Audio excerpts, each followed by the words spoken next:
এক নম্বৰ কথা, জোনাইবাসী ৰাইজে তৃতীয়বাৰলৈকে বিপুল ভোটত, অভিলেখ সংখ্যক ভোটত পুনৰবাৰ জয়যুক্ত কৰোৱাৰ কাৰণে মই ৰাইজক ধন্যবাদ জ্ঞাপন কৰিছোঁ।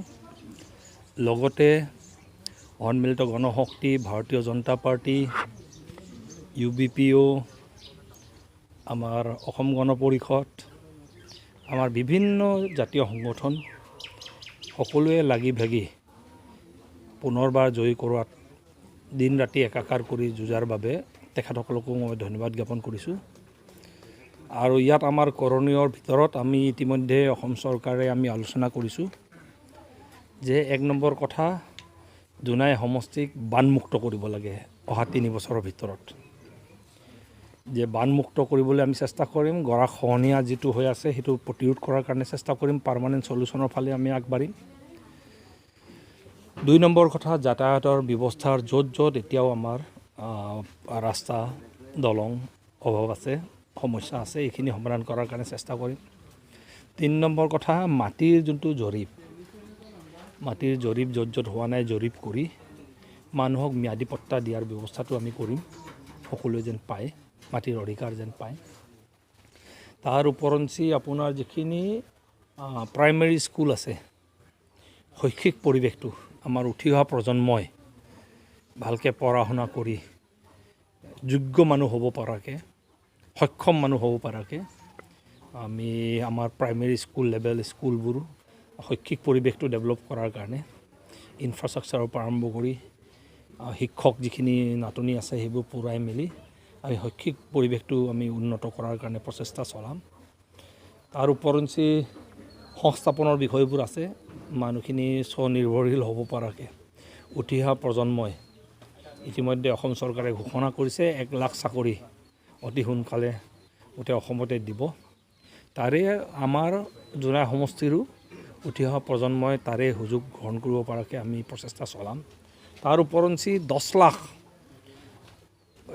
নিবনুৱা যুৱক যুৱতীক তাৰমানে নন গভৰ্ণমেণ্ট ছেক্টৰত সংস্থাপন দিয়াৰ কাৰণে বছৰত 2 লাখ মানুহ সংস্থাপন দিয়াৰ কাৰণে 5 বছৰত 10 লাখ সংস্থাপন দিয়াৰ কাৰণে ব্যৱস্থা অসম চৰকাৰে কৰিব। তাতো আমাৰ উঠি অহা প্ৰজন্মই যেন সুযোগ পায় তাৰে আমি প্ৰচেষ্টা চলাম। এনে মই ভাবোঁ যে বহু বিষয় আছে, সেইবোৰত আমি আন্তৰিকতাৰে ৰাইজৰ সহযোগত আমি প্ৰচেষ্টাবোৰ চলাম। আপোনালৈ আমি ধন্যবাদ জ্ঞাপন কৰিছোঁ। লগতে সমগ্ৰ ভাৰতৰ লগতে ধুবুৰী আৰু ধেমাজি জিলাক আটাইতকৈ পিছপৰা জিলা হিচাপে চিহ্নিত কৰিছে। আটাইতকৈ পিছপৰা জিলা ধেমাজিৰো আকৌ পিছপৰা অঞ্চল জোনাই অঞ্চল আপুনি বিধায়ক, আপুনি এই পিছপৰা অঞ্চল জোনাইৰ বিধায়ক হিচাপে আপোনাৰ গুৰু দায়িত্ব আছে, আপুনি কি কৰিব বিচাৰে? এতিয়া এইকাৰণে কিন্তু আগৰ নিচিনা আমি পিছ পৰি থকা নাই। ইতিমধ্যে যোৱা কাৰ্যকালত যথেষ্ট আমাৰ ৰাস্তা পদূলি ভাল হৈছে আৰু এতিয়া বেলেগ অঞ্চলৰ মানুহে আহি ডিব্ৰুগড়, তিনিচুকীয়া, শিৱসাগৰৰ মানুহে আহি জোনাইত আমাৰ ৰাস্তা পদূলিবোৰ ভাল দেখি মেলি সিহঁততকৈ আগবঢ়া বুলিয়ে ভবা আৰম্ভ হৈছে। নিশ্চয় নিশ্চয়। আৰু এতিয়া খালি আমি অলপ বানপানী গৰাখহনীয়াটো য'ত আমাৰ সমস্যা আছে সেইখিনি এইবাৰ বানপানীত ইমিডিয়েট ইমাৰ্জেঞ্চি মেজাৰ্ছ ল'বলৈ ইতিমধ্যে মন্ত্ৰী ডাঙৰীয়া আমাৰ আহিছে, পীযুষ হাজৰিকা ডাঙৰীয়া আহি মেলি নিৰ্দেশ দি থৈ গৈছে ইমাৰ্জেঞ্চি মেজাৰ্ছ। তাৰমানে এই অহা 4 মাহত মানুহক বানপানী গৰাখহনীয়াৰ পৰা বচাব লাগে। পাছলৈ আমি পাৰ্মানেণ্ট সমস্যা সমাধানৰ কাৰণে যাম। আৰু তাৰ ওপৰঞ্চি আমাৰ সৌভাগ্যৰ কথা, শিক্ষামন্ত্ৰীজনে আমাৰ ধেমাজি জিলাৰ ধেমাজি MLA, তো সেইকাৰণে আমি আশা ৰাখিছোঁ অহা 5 বছৰত দ্ৰুতগতিত কাম হ'ব।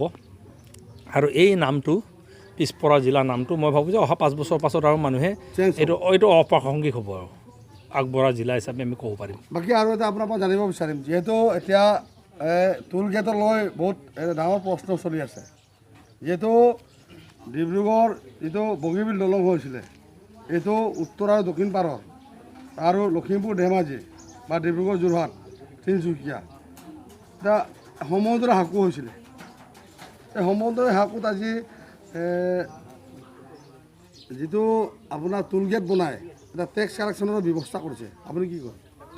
নাই, এইটো গোটেই ভাৰতবৰ্ষ জোৰা ৰাষ্ট্ৰীয় ঘাইপথৰ ওপৰত টোল গেট বহাই ৰাষ্ট্ৰীয় ঘাইপথ মেৰামতিৰ কাৰণে এইটো ব্যৱস্থা কৰাৰ কাৰণে ভাৰত চৰকাৰৰ এটা সিদ্ধান্ত আছে। তাৰ মতে যদি বহাইছে, মই ভাবোঁ যে ইলিগেল কাম এটাটো গভৰ্ণমেণ্টে নকৰে। লিগেলৰ ভিতৰতে যিখিনি কৰিছে, মই ভাবোঁ যে এইটো ৰাইজে সহযোগ কৰিব লাগে। যদি ইলিগেল কৰিছে, স্বাভাৱিকতে কোনোবাই যদি ইলিগেল কৰিছে চৰকাৰে ধৰিব। আৰু যদি চৰকাৰে বহাইছে, তাৰমানে লিগেল নিয়ম নীতি আছে, অকল ইয়াতে নহয় গোটেই ভাৰতবৰ্ষজোৰা এইটো হৈছে। তো মই ভাবোঁ যে সেইটোত সকলোৱে ৰাইজে সহযোগ কৰি যে যিখিনি টেক্স কালেকশ্যন হ'ব, সেইটোৰে টেক্স কালেকশ্যনটো বেলেগ কামতটো ব্যৱহাৰ নহয়, আমাৰ এই ৰাষ্ট্ৰীয় ঘাইপথটো মেৰামতিৰ কাৰণে ব্যৱহাৰ হ'ব। মই ভাবোঁ যে সেইটো মেৰামতি হৈ থাকিলে, ভাল হৈ থাকিলে, মই ভাবোঁ যে এইটো মেইনটেনেঞ্চটো দৰকাৰ। আৰু মেইনটেনেঞ্চ ৰাস্তা এটা যেতিয়া বনায়, তাৰ মেইনটেনেঞ্চ নাথাকিলে অহাবাৰ গাঁত ওলাব, গাঁতৰ পাছত আকৌ বেয়া হ'ব। এইটো চৰকাৰে যদি নবনায়, এইটো আৰু চৰকাৰে যদি পইচাটো ক'ব পাব যে ৰাইজৰ পৰাই উঠাই যদি নবনায়, ক'ৰ পৰা বনাব? তো ৰাইজেও সহযোগ কৰিব লাগে। নিশ্চয়। এটা সকলোৱে আমি অসমৰ যোৱাবাৰ বিধানসভাৰ শ্ৰেষ্ঠ বিধায়কৰ সন্মান পোৱা বহুতেকো ডাঙৰীয়ালৈ আমি জোনাই ডিজিটেল মিডিয়া এছ'চিয়েশ্যনৰ তৰফৰ পৰা আন্তৰিক অভিনন্দন জ্ঞাপন কৰিছোঁ। আপোনাৰ সুস্বাস্থ্য কামনা কৰিছোঁ। ধন্যবাদ।